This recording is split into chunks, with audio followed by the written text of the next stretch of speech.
Muy bien, hermanos, el tema que vamos a abordar el día de hoy tiene que ver con la cristología. El tema que se me ha presentado para esta oportunidad es la persona de Cristo. Y vamos a tratar, hermanos, no solamente su identidad de un punto de vista bíblico, pero vamos a tratar la manera de entender también ese desarrollo histórico que de una de otra manera como creyentes debemos de apreciar. La Biblia es categóricamente clara en cuanto a la naturaleza de Cristo. Esta doctrina la podemos resumir en una declaración muy, pero muy concisa. Y esto es lo que planeo el día de hoy desarrollar. Jesucristo es completamente Dios y completamente hombre en una sola persona. Nuevamente, la doctrina que vamos a tratar hoy acerca de la cristología, la naturaleza de Cristo, la podemos condensar en esta frase concisa. Jesucristo es completamente Dios y completamente hombre en una sola persona.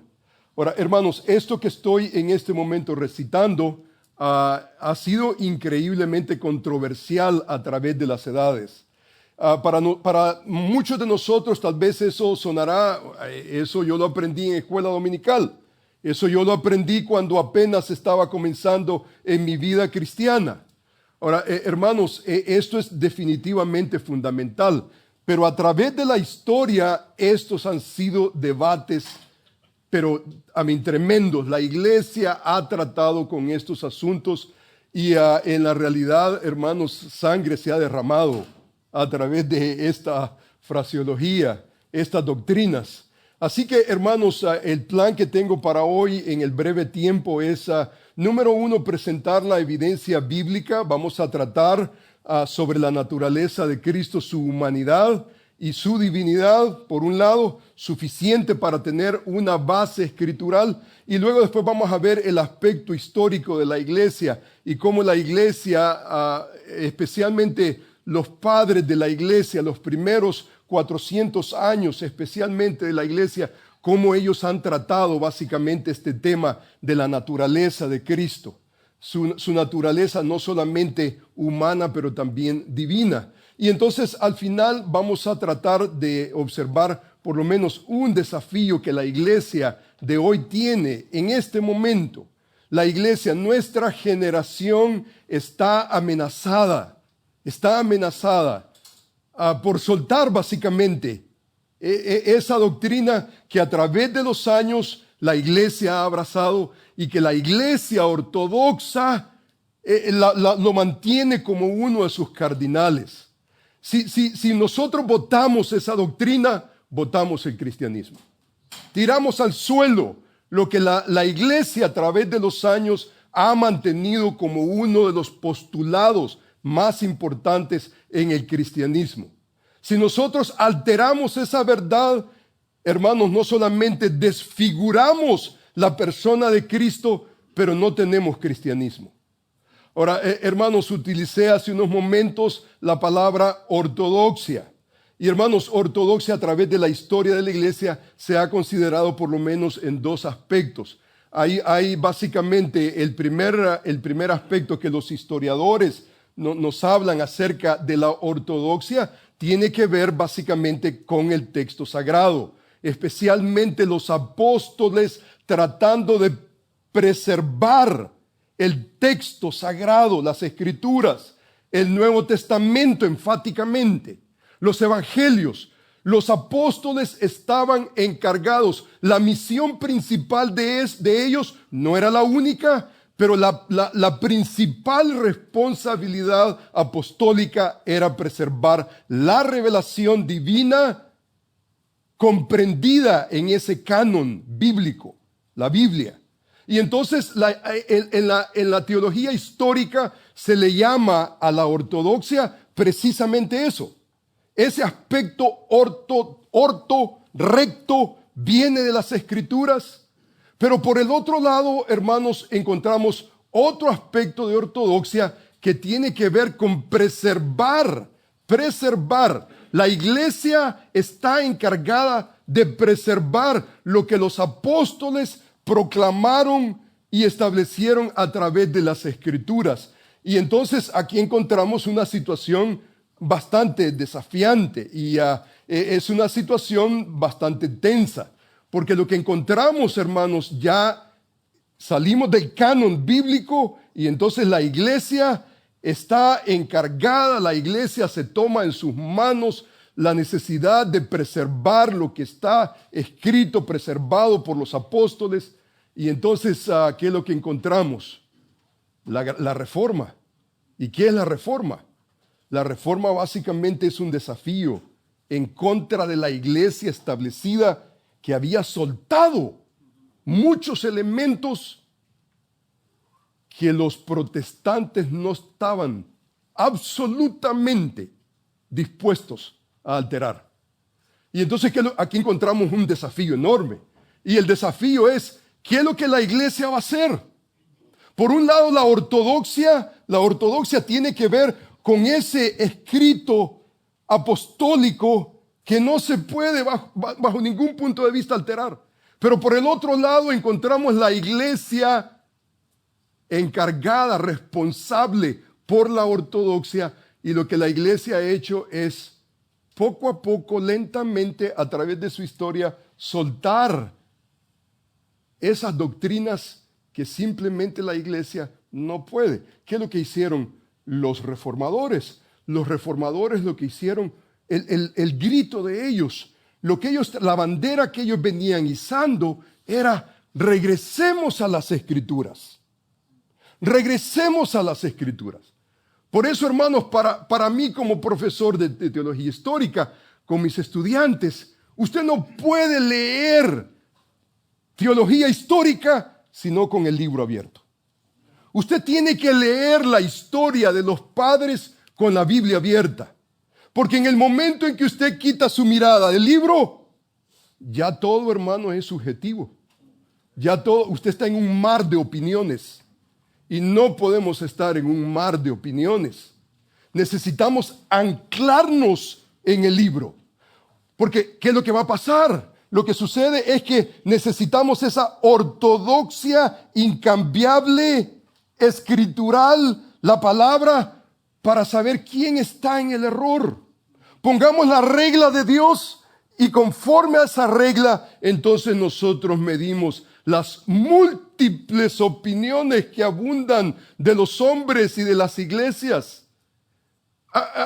Al final del día, usted y yo vamos a tener un criterio, y es el criterio ortodoxo que los protestantes constantemente pidieron a sus lectores, a sus escuchas: regresemos al libro, regresemos al libro. No podemos crear nuestra propia experiencia, necesitamos regresar al libro de Dios. Y entonces, hermanos, mi interés es que nosotros veamos ese concepto de la cristología a través del libro de Dios.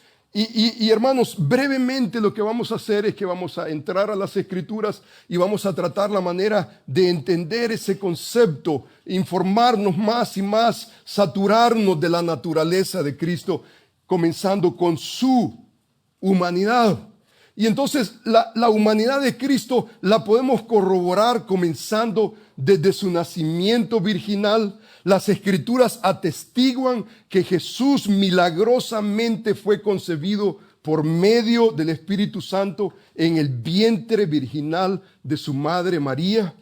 El Evangelio, por ejemplo, según San Mateo, nos enseña que la Virgen María estaba desposada. Antes que se juntase, dice que se halló que había concebido del Espíritu Santo. La afirmación de un ángel del Señor fue contundente. José, dice la Escritura, hijo de David, no temas recibir a María tu mujer, porque lo que en ella es engendrado del Espíritu Santo es. La Escritura nos enseña que José, siendo un hombre justo, obedeció las órdenes del ángel del Señor, y dice la Escritura en el capítulo 1, versículo 24 y 25, que recibió a su mujer, pero no la conoció hasta que dio a luz a su hijo primogénito y le puso por nombre Jesús. El Evangelio según San Lucas corrobora este episodio con la aparición del ángel Gabriel, quien hace la siguiente declaración: el Espíritu Santo vendrá sobre ti y el poder, dice, del Altísimo te cubrirá con su sombra, por lo cual también el santo ser nacerá, será llamado Hijo de Dios. Ahora, nosotros leemos estas narrativas y tres cosas por lo menos podemos deducir, por lo menos tres aspectos acerca de esta narrativa del nacimiento milagroso del Señor Jesús. Número uno, este es un cumplimiento divino. Dios había prometido que de la simiente de la mujer nacería el Cristo, no por iniciativa humana. Esta no es ninguna iniciativa humana. La iniciativa era por obra misma de Dios para tratar con el pecado del hombre. Pablo corrobora esta verdad y él dice, por ejemplo, pero cuando vino el cumplimiento del tiempo, en Gálatas capítulo 4, versículo 4-5, cuando vino el cumplimiento del tiempo, hermano, cuando vino el cumplimiento del tiempo, tiene que ver con una teología, con una narrativa, y es una narrativa salvífica. Tiene que ver con la realidad que esto no es humano. Esto tiene que ver con el plan divino de Dios para las edades. Cuando vino el cumplimiento del tiempo, dice que Dios envió a su Hijo, nacido de mujer, nacido bajo la ley, para que redimiese a los que estaban bajo la ley, a fin de que recibiésemos la adopción de hijos. Número dos, podemos deducir de esta narrativa milagrosa. Número dos, la doctrina del nacimiento virginal de Jesús. Básicamente hizo posible esta realidad, hizo posible que se pudiera unir en una sola persona, no solamente la divinidad en su plenitud, pero también la humanidad.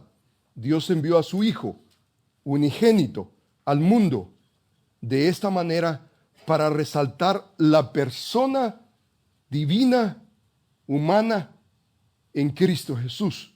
Por último, podemos decir que el nacimiento virginal hizo posible que Jesús fuera completamente humano. Pero la Escritura dice, sin pecado. El padre de Jesús no era Adán, tiznado por la culpa, por la corrupción del pecado. Él vino, dice la Escritura, del Padre, y por lo tanto su naturaleza no es solamente humana, sino también divina. Por esta razón, dice la Escritura que el niño será llamado Santo e Hijo de Dios. Lucas capítulo 1, versículo 35. Ahora, hermanos, estamos leyendo esta narrativa.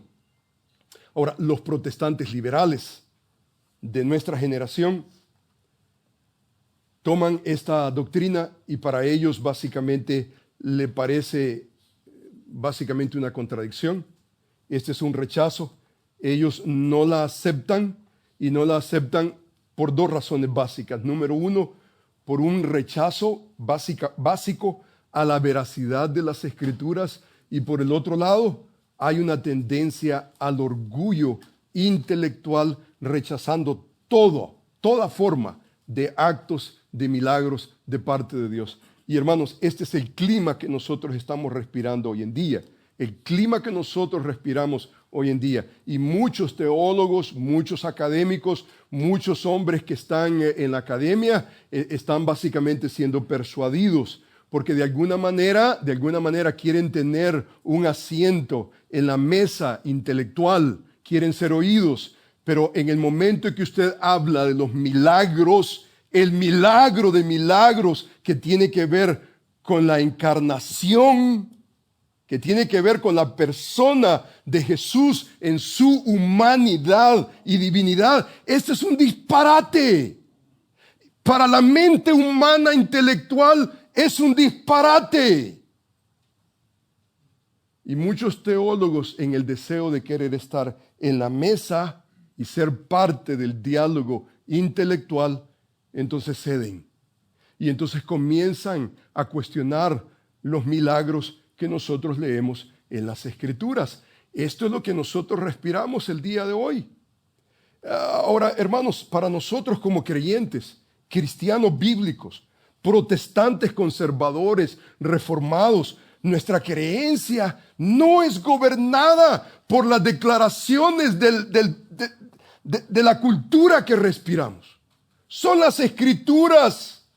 Las Escrituras son las que marcan la pauta. Y es cierto, hermanos, que el hombre natural no percibe las cosas que son del Espíritu, porque para él son locura. No las puede percibir porque han de ser discernidas espiritualmente. Hermanos, esperar que un inconverso, un incrédulo, entienda las cosas que son del Espíritu es pedir demasiado. Es pedir demasiado. Y hermano, ese es el clima que nosotros respiramos el día de hoy. Y hermanos, nosotros no podemos soltar el libro de Dios. No podemos soltar la ortodoxia que leemos en el libro de Dios en nombre de sentarnos a la mesa intelectual y conversar con los intelectuales. Que cuando usted comienza a observar lo que ellos producen, es una sabiduría humana retirada del libro de Dios, de la revelación divina de Dios. En otras palabras, hermanos, nosotros creemos estas doctrinas que en momentos, cuando las pensamos, son difíciles de discernir. Sin embargo, la Biblia las afirma.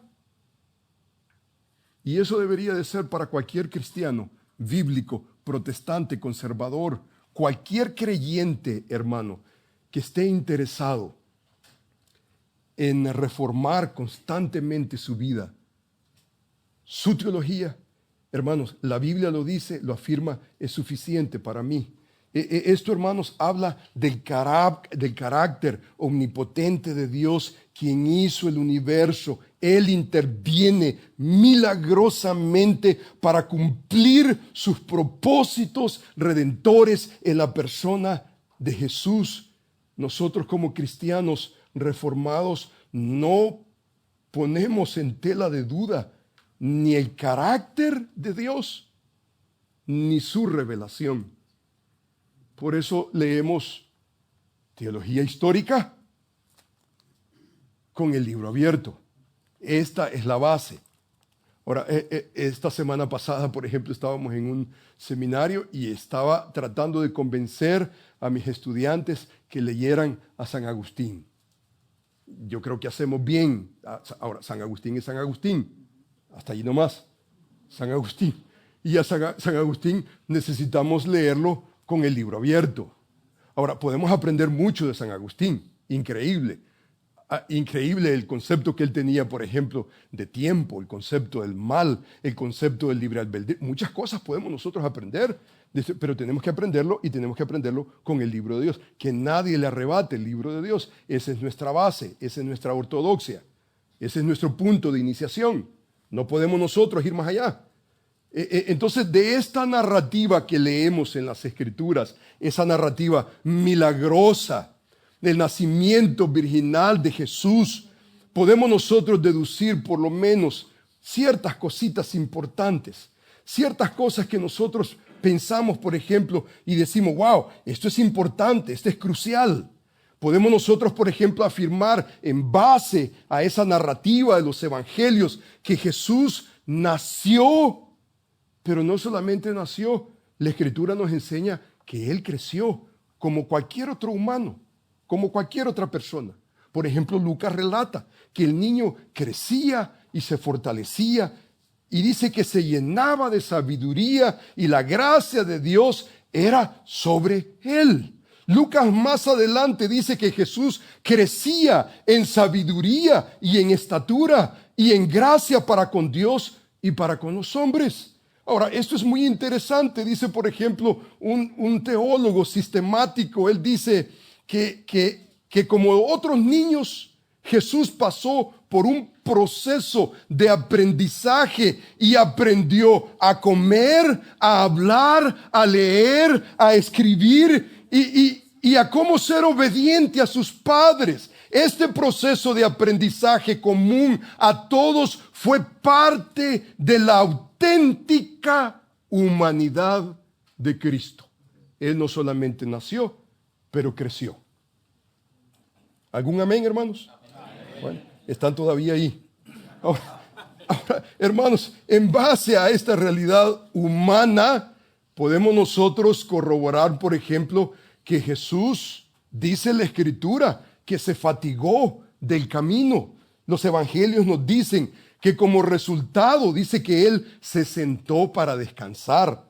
Usted se acuerda de esa narrativa en el libro de Juan, capítulo 4, la mujer samaritana.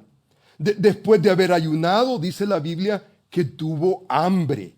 Tuvo hambre. Cuando Jesús iba camino a Gólgota, por ejemplo, para ser sacrificado, los oficiales le obligaron a Simón de Cirene que llevara la cruz de Cristo. Y es muy probable que la razón es que Jesús estaba débil, estaba cansado. Él había recibido latigazos en su propio cuerpo. Ahora, al final, cuando nosotros vemos, por ejemplo, el sufrimiento de Jesús en la cruz, dice la Escritura que Él murió y su cuerpo humano dejó de tener vida como los otros humanos bajo las circunstancias similares de los otros humanos. Aún su resurrección corrobora su humanidad en este sentido. Usted ve, por ejemplo, que Él resucitó y Él dice la Escritura que resucitó con un cuerpo físico, humano. A sus discípulos, Jesús les demostró que Él había resucitado con cuerpo físico y dice que les dijo, mirad mis manos y mis pies. Dice que no, dice que yo mismo soy. Palpad, ved, porque un espíritu no tiene carne ni hueso, como veis que yo tengo. En el libro de Lucas más adelante, él nos relata lo siguiente. Dice que le dieron parte de un pez asado, un panal de miel, y él dice que comió delante de ellos. Esa es humanidad. Esa es fisicalidad. Aún en su ascensión, cuando Jesús ascendió a los cielos, nosotros notamos conforme al texto esa fisicalidad de Jesús cuando Él dice, salí del Padre y he venido al mundo. Otra vez dejo al mundo y voy al Padre. Ahora, esta doctrina de la humanidad de Cristo lo que establece es lo siguiente. Él tuvo un cuerpo humano. Era como el nuestro.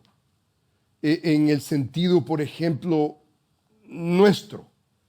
La realidad es que después de su resurrección, por ejemplo, era todavía un cuerpo humano con carne y huesos. Pero la diferencia que la Escritura nos enseña es que hecho perfecto. La clase de cuerpo que nosotros tendremos cuando Cristo regrese y nos resucite. Tendremos cuerpos glorificados. Jesús sigue existiendo en ese cuerpo en el cielo. La ascensión básicamente tiene, en mi criterio, ese golpe, ese énfasis, desea enseñarnos esa realidad. O sea que no podemos nosotros, conforme a la Escritura, negar esa realidad de la humanidad de Cristo. Como humano, por ejemplo, Jesús experimentó una serie de emociones humanas. Jesús, por ejemplo, dice la Escritura que se angustió. Jesús dice que tuvo tristeza. Aún en el capítulo 11 vemos un escenario increíble en el cual nosotros vemos a Jesús llorando cuando Lázaro murió. Ese es sentimiento humano. Hay llanto, hay tristeza, hay dolor. Aún el autor del libro de Hebreos nos habla acerca de la humanidad de Jesús. Dice, por ejemplo, Hebreos capítulo 5, versículo 8 al 10. Y aunque era hijo, por lo que padeció, aprendió la obediencia. Y habiendo sido perfeccionado, vino a ser autor de eterna salvación para todos los que obedecen. Y fue declarado por Dios sumo sacerdote según el orden de Melquisedec. En este mismo contexto, el autor de Hebreos nos declara: porque no tenemos un sumo sacerdote que no pueda compadecerse de nuestras debilidades, sino uno que fue tentado, dice, en todo, según nuestra semejanza, pero sin pecado. Ese es Jesús. Por ejemplo, Gruden escribe de la siguiente manera. Él resume la persona de Jesús en su humanidad. Y él dice, por ejemplo, que Jesús era un hombre ordinario, que aún los que estaban cerca de él no creyeron su divinidad, no creyeron su divinidad. Él dice, por ejemplo, las personas que le conocían mejor, los vecinos con los que había vivido y trabajado durante 30 años, solo le vieron como un hombre común y corriente, un hombre sin duda justo, amable, sincero, pero ciertamente no un profeta de Dios que pudiera hacer milagros. Y desde luego, pensar que él era Dios, jamás. Durante los primeros 30 años de su vida, Jesús vivió una vida humana que era tan común y corriente que las personas de Nazaret que le conocían mejor quedaron asombrados que él pudiera enseñar con autoridad y obrar milagros. Ellos le conocían y era uno de ellos. Era el hijo del carpintero.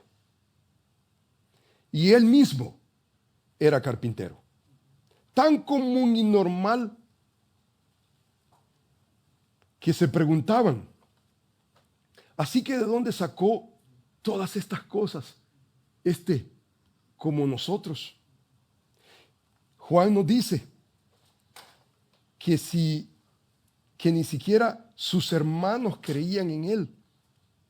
¿Fue Jesús completamente humano? Era tan humano que los que vivieron y trabajaron con él durante 30 años y aún sus hermanos no creyeron juntos que crecieron juntos bajo el mismo techo. Ellos vieron a Jesús y lo vieron como un humano, buen humano, justo humano, pero como un humano. Aparentemente no tenían ni idea de que Dios se hubiera encarnado y que viviera entre ellos, aún los mismos allegados. Y esa es la realidad de los evangelios. Ahora, la humanidad de Jesús no es lo único que la Biblia habla de él. Cuando vemos la evidencia bíblica, la Escritura nos habla sobre la realidad de Jesús, que él es no solamente enteramente, perfectamente humano, pero también divino en todos los sentidos. La Biblia enseña que Jesús no solamente era hombre en la carne, pero Dios también en carne. A pesar de que la palabra encarnación no aparece explícitamente en las Escrituras, el concepto definitivamente es evidente en el Nuevo Testamento. Y se refiere al hecho. Encarnación es el hecho que Jesús es Dios en carne humana. O la encarnación se puede definir de la siguiente manera. Es la acción de Dios, el Hijo, por medio del cual tomó naturaleza humana. Esa es la encarnación. Es un concepto increíblemente importante en el Nuevo Testamento.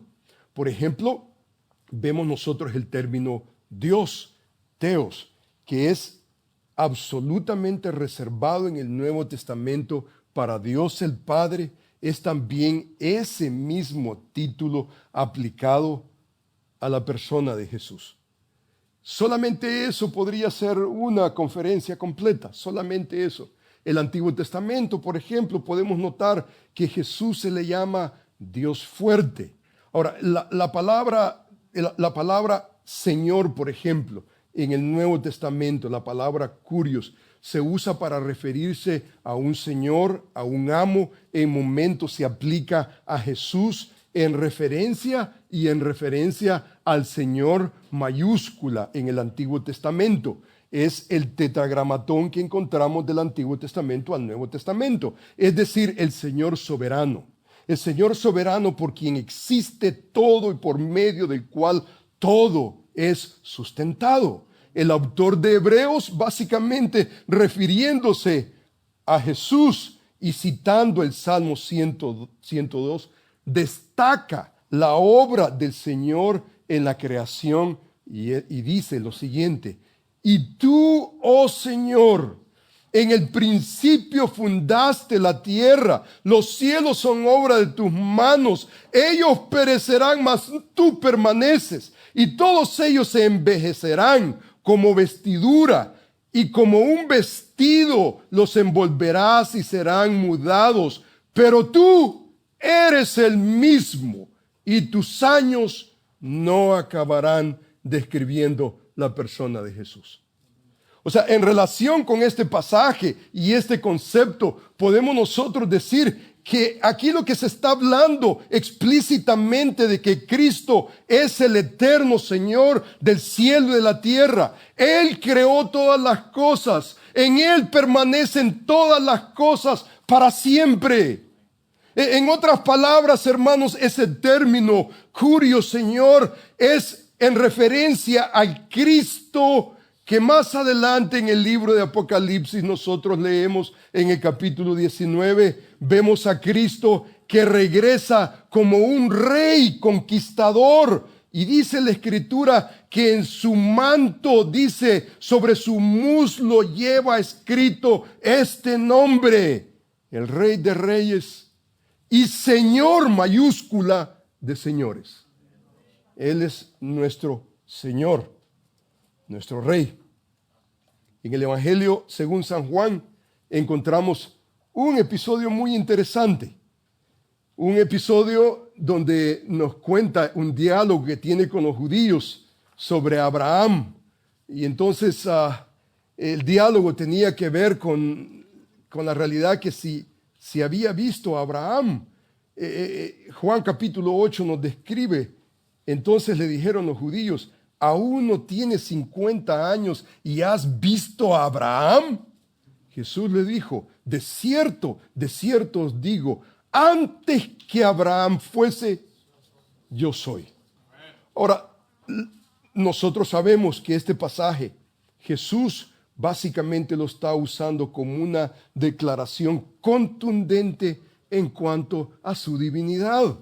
Antes que Abraham fuese, yo soy, es básicamente la misma expresión que Dios utilizó para identificarse a sí mismo cuando hablaba con Moisés. Le respondió Dios a Moisés: yo soy el que soy, y dijo: así dirás a los hijos de Israel, yo soy, me envió a vosotros. O sea que Jesús está utilizando terminología familiar del Antiguo Testamento que tenían que ver con la divinidad. Jesús estaba tomando para sí el título de yo soy, y a medida que declaraba su identidad, básicamente le estaba estableciendo su existencia eterna, el Dios básicamente de la creación. Cuando los judíos, por ejemplo, oyen tal declaración enfática, supieron que él lo que estaba haciendo es afirmando ser igual a Dios. Y dice la Escritura, entonces los judíos, dice que tomaron piedras para arrojárselas, pero Jesús se escondió de ellos y salió del templo. Ellos sabían el mensaje que él les estaba dando. La Escritura le llama a Jesús: yo soy el Alfa y el Omega, el principio y el fin, el primero y el último. Es una declaración enfática que Jesús realmente es Dios. Él es soberano.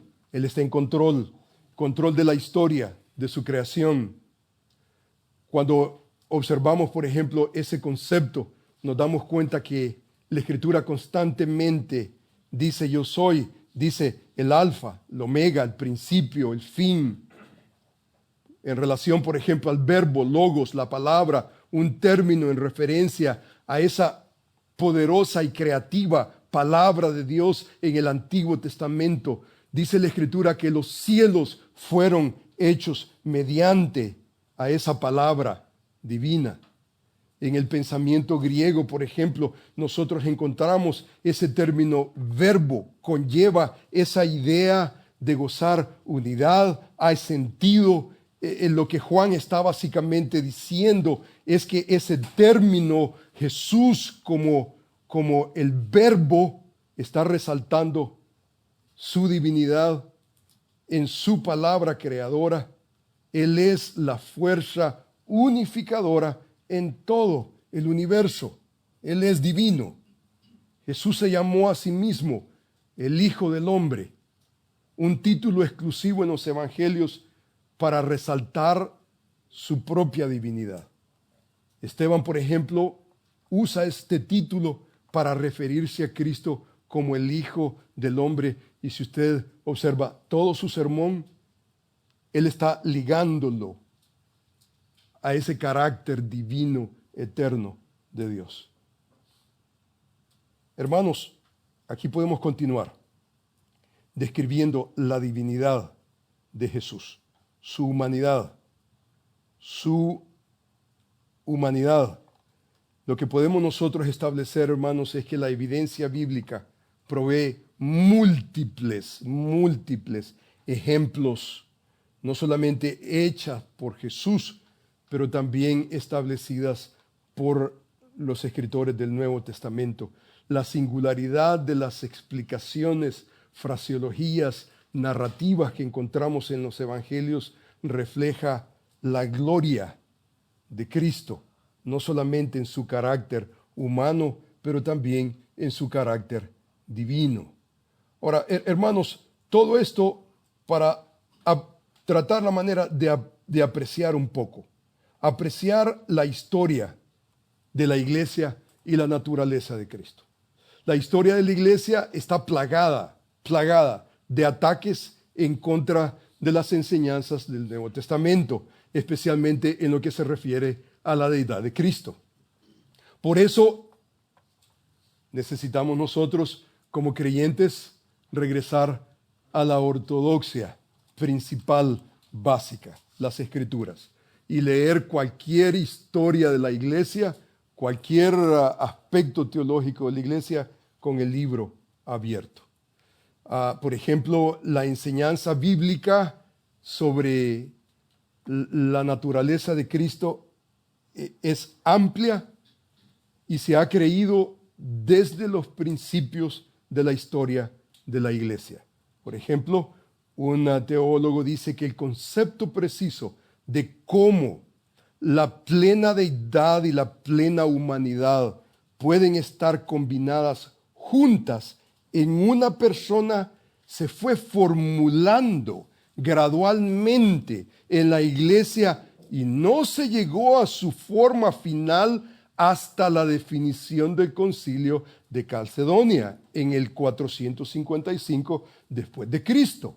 Antes de este momento se propusieron varias perspectivas inadecuadas de la persona de Cristo y fueron rechazadas por la misma iglesia. Algunas perspectivas que algunos de nosotros hemos leído, por ejemplo, el arrianismo, era definir básicamente la persona de Jesús.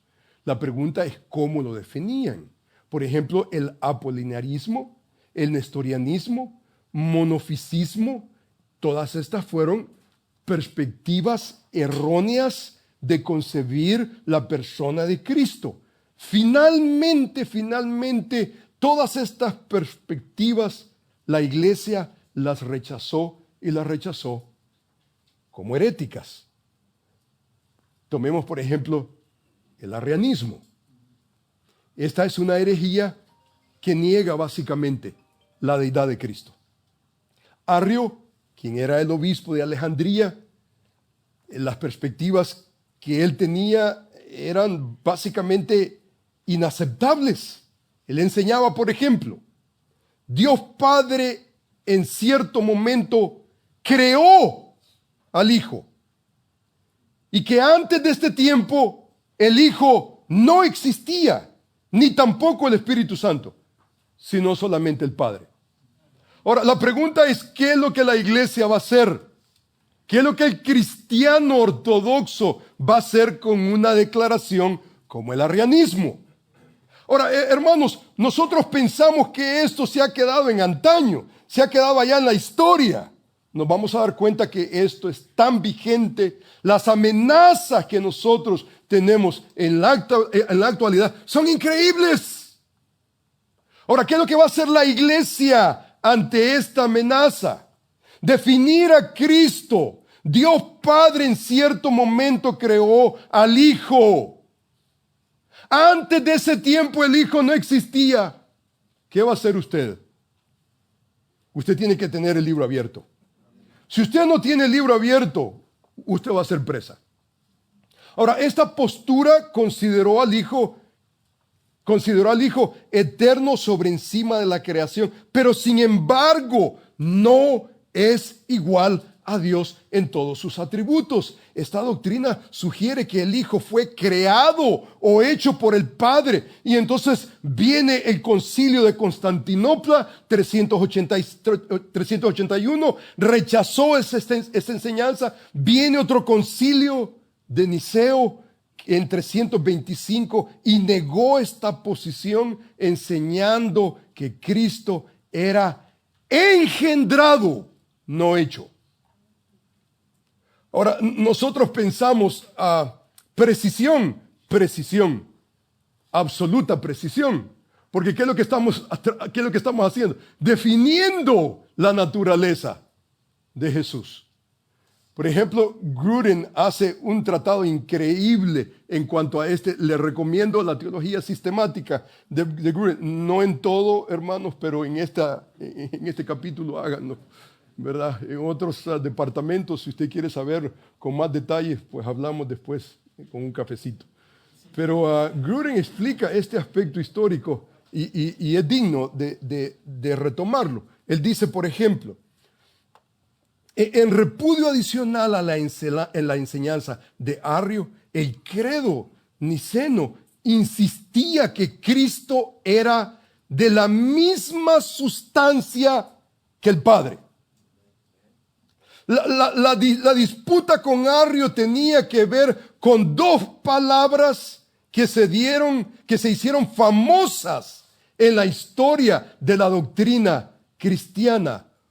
Homoousios, la primera palabra, y esto significa de la misma naturaleza o sustancia.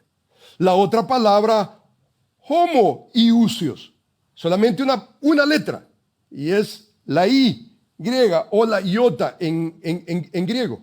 Ahora, son dos palabras, homoousios, homoiousios, dos palabras. La diferencia depende del significado de los prefijos griegos. Homo, que quiere decir, dice Gruden, mismo, y homoi, que quiere decir similar. O sea que homoiousios significa de naturaleza similar, homoousios la naturaleza misma. Esa es la disputa.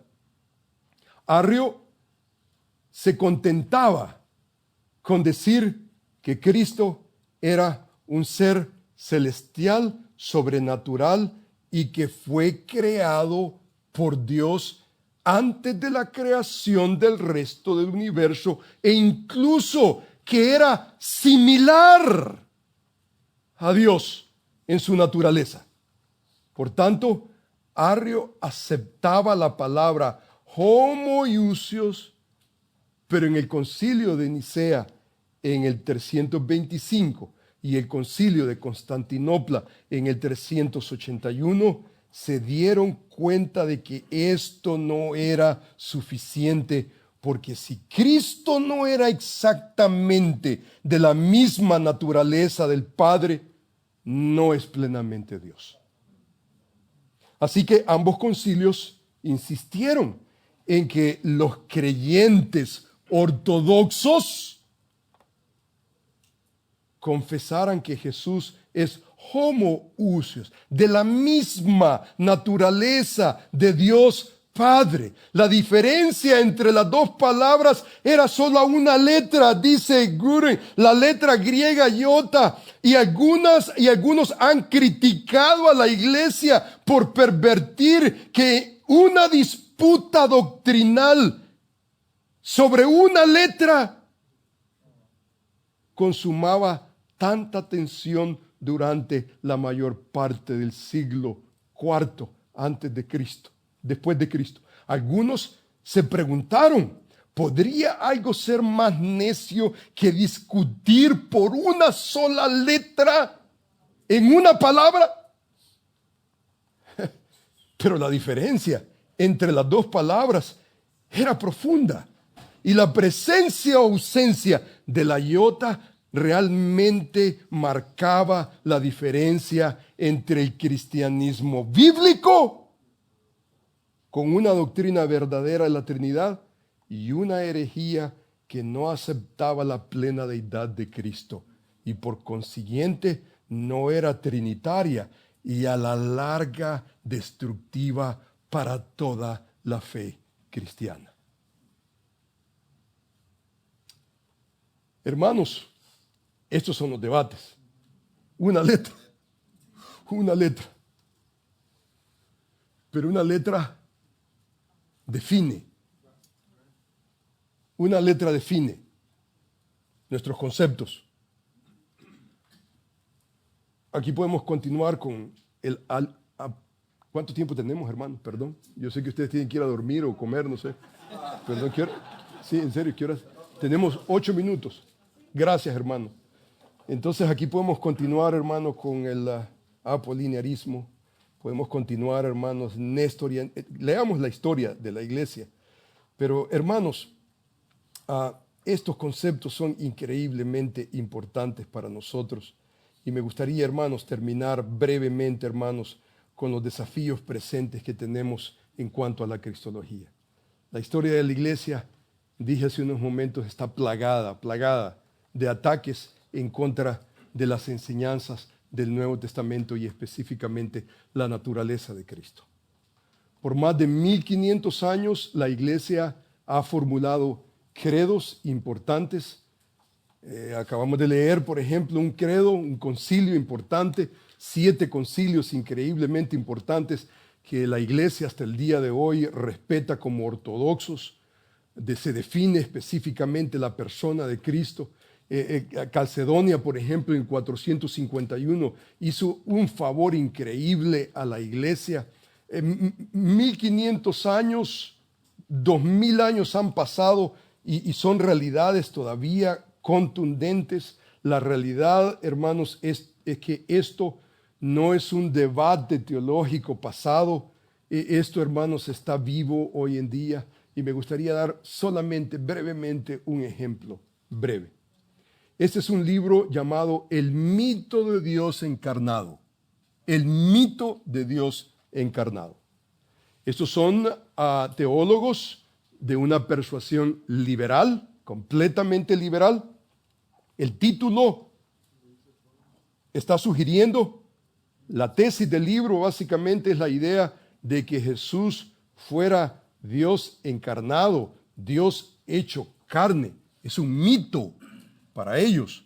Ahora, cuando usted entiende quién está atrás de esta formulación, usted se da cuenta que nuevamente son los protestantes liberales, que es una contradicción de términos, pero bueno, ese es el diálogo.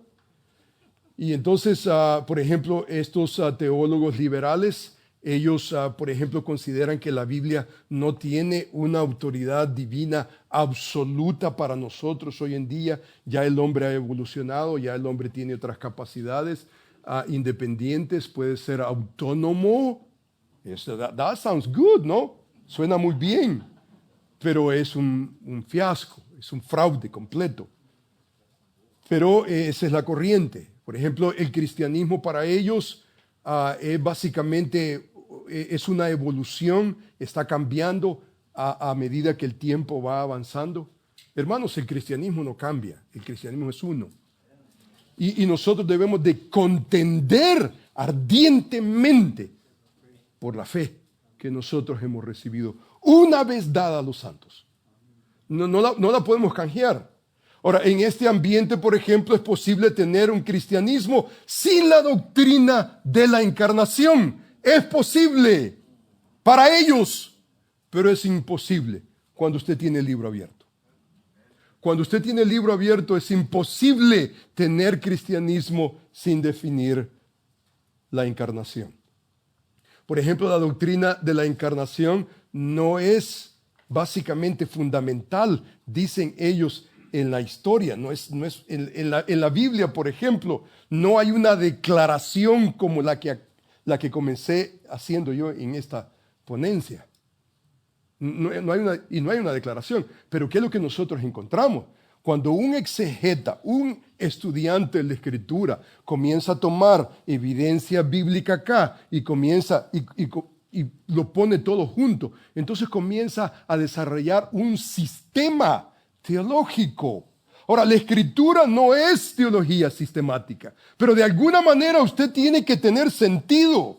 En momentos la teología sistemática ha sufrido y muchas veces le hemos hecho un monstruo, pensando que la teología sistemática no sirve, es teología bíblica, exégesis. Pero ¿qué es lo que usted va a hacer de esa exégesis? ¿Qué es lo que usted va a hacer de esa teología bíblica? Tiene que de alguna manera crear un sistema coherente que no solamente usted lo entienda, pero que usted pueda explicarlo a otros. Porque ese concepto usted no solamente tiene que entenderlo, pero tiene que vivirlo, obedecerlo y proclamarlo a la generación que está a su alrededor.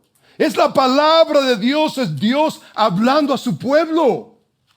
Y necesitamos voceros, hombres, que no están entretenidos con el diálogo intelectual, sino que están entregados al libro de Dios.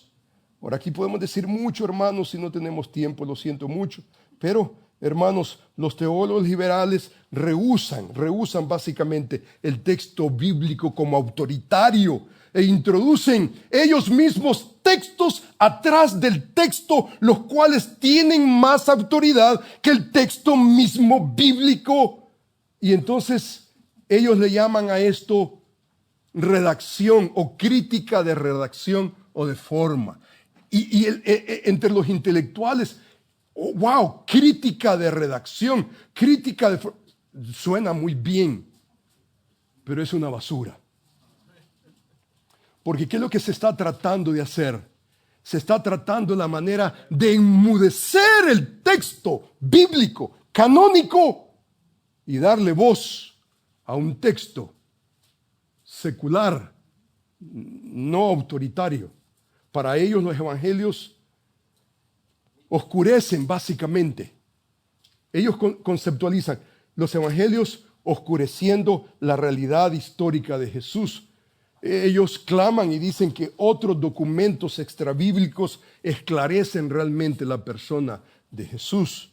Esta crítica necesita, hermanos, ser rechazada por las Escrituras mismas.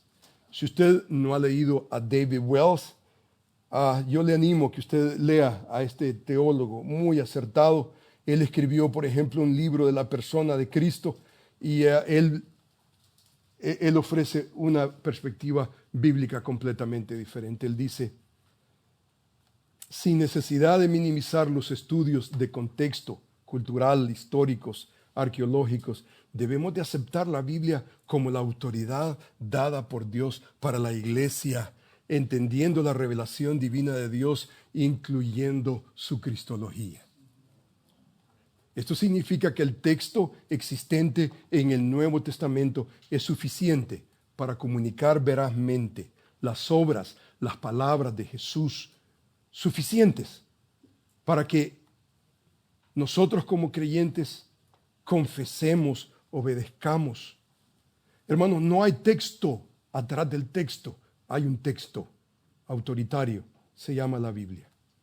Él dice, por ejemplo, número 2, no podemos considerar el texto bíblico como una distorsión de la realidad solamente porque los eruditos desafían la autoridad de las Escrituras. Hermanos, este es un debate increíble, increíble, hermanos. Y el debate es, ¿quién es el Señor? ¿O es el Señor todopoderoso de las Escrituras que ha hablado para que usted le entienda, le obedezca, le adore? ¿O usted es autónomo y le dice a un lado y entonces yo ejerzo mi autoridad soberana? Mi razonamiento está sobre encima de las Escrituras. Hermanos, ese es un fraude. Ese es el final. Si usted llega allí, dígale al Señor, llévame. Usted va a ser un peligro para la iglesia. Esto no lo dice Wells, pero bueno.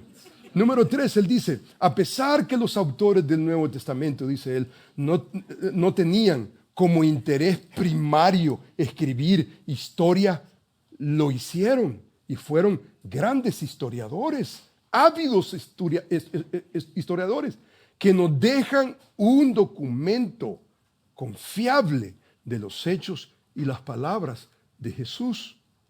Debemos de reconocer esa diversidad y unidad de las Escrituras, especialmente el Nuevo Testamento, y hermanos, aprender a apreciar el libro de Dios.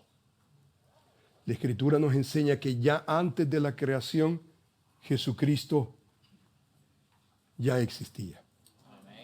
Jesucristo es el Verbo que estaba con Dios en una relación íntima, compañerismo eterno con la Trinidad. Jesucristo es el Verbo, no un Dios, sino Dios con todas las facultades divinas. Jesucristo es el Verbo, es el Creador, es el agente de todo lo que existe, porque el Verbo es eterno, eternamente Dios, Creador, agente de todo lo que existe, y quien mantiene una relación íntima y eterna con el Padre. Él es también la fuente de vida. Él es la luz del mundo. Él es la luz que da vida. Como resultado, hermano, Él desea que usted tenga vida y tenga vida abundantemente. Hermanos que me escuchan, apreciemos a Cristo. Si usted está aquí y no es hermano, arrepiéntase y venga a la fe en Cristo Jesús. Conforme al libro de Apocalipsis, Jesús dice el libro de Apocalipsis que es digno de recibir adoración. El Cordero que fue inmolado es digno de tomar el poder, las riquezas, la sabiduría, la fortaleza, la honra, la gloria, la alabanza. En el siguiente versículo bíblico, el capítulo 5, en el versículo 13 específicamente, dice la Escritura, y a todo lo creado que está en el cielo y sobre la tierra, debajo de la tierra y en el mar, a todas las cosas que en ellos hay, oí decir al que está sentado en el trono, al Cordero, sea la alabanza, la honra, la gloria y el poder por los siglos de los siglos. Amén. Conforme al libro de Filipenses, en la teología paulina nosotros leemos, por lo cual Dios también le exaltó. Dios le exaltó hasta lo sumo. Le dio un nombre que es sobre todo nombre, para que en el nombre de Jesús se doble toda rodilla de los que están en los cielos, en la tierra, debajo de la tierra, y toda lengua confiese que Jesús es el Señor, mayúscula, para gloria de Dios el Padre. Hebreos dice que Jesús es digno de toda adoración. Le ordena a los ángeles Otra vez, cuando introduce al primogénito en el mundo, dice, adórenle todos los ángeles de Dios. Termino, hermanos, con este corto pensamiento anónimo. Alguien dijo, en la escuela aprendí que las partes de la oración en gramática son sujeto, verbo y predicado. Pero ahora sé que el secreto de la oración está en vivir sujeto al verbo en todo lo que él ha predicado.